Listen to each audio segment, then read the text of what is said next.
नमस्कार साथीहरू, स्वागत छ तपाईँहरू सबैलाई मेरो YouTube channel the RP food डायरीमा। आज हामी घरमै बनाउँदैछौँ नेपाली स्टाइलको एकदमै स्वादिलो पोर्क करी। यो रेसिपी एकदमै सजिलो छ र घरमै बनाउन सक्नुहुन्छ।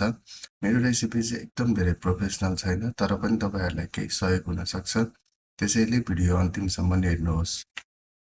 एउटा भाँडोमा 2 देखि 3 चम्चा जति तेल हाल्नुहोस्। तेल हालिसकेपछि तेजपत्ता पनि त्यसैमा हाल्नुहोस् र थोरै तातो बनाउनुहोस्। मैले चाहिँ 1 केजी जति पोर्कको मासु लिएको छु। पोर्कको मासुलाई राम्रोसँग धुनुपर्ने हुन्छ। राम्रोसँग यसलाई मजाले बनाउनुभन्दा अगाडि भिजाएर पनि राख्न सक्नुहुन्छ 20-30 मिनट जति, अनि फेरि मजाले धुनुहोस्।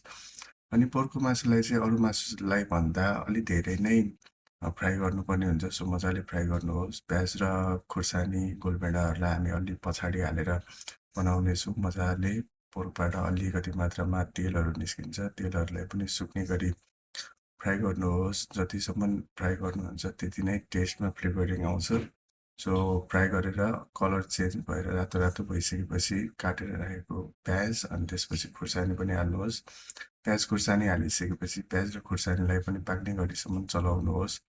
सो अब प्याज र खुर्सानी पनि पाकिसकेपछि त्यसमा मरमसलाहरू हाम्रो किचनमा नर्मल्ली युज हुने बेसार, खुर्सानीको धुलो, अनि त्यसपछि नुन, अनि मासुमा प्रयोग हुने मसलाहरू हालेर यसलाई फेरि पनि मजाले बनाउनुहोस्, चलाउनुहोस्।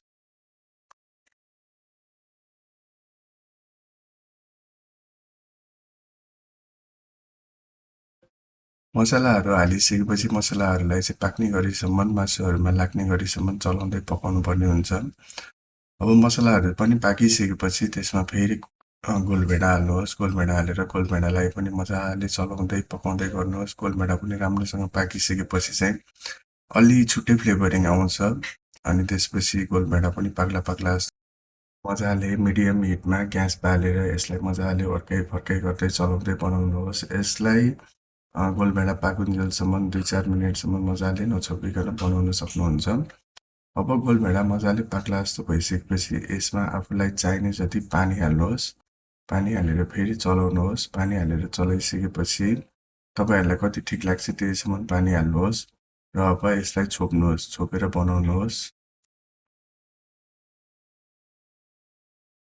तपाईँहरूलाई कति मात्रामा पानी चाहिन्छ त्यति मात्रामा पानी राख्नुहोस्। छोप्दै निकाल्दै चलाउँदै गर्नुहोस्।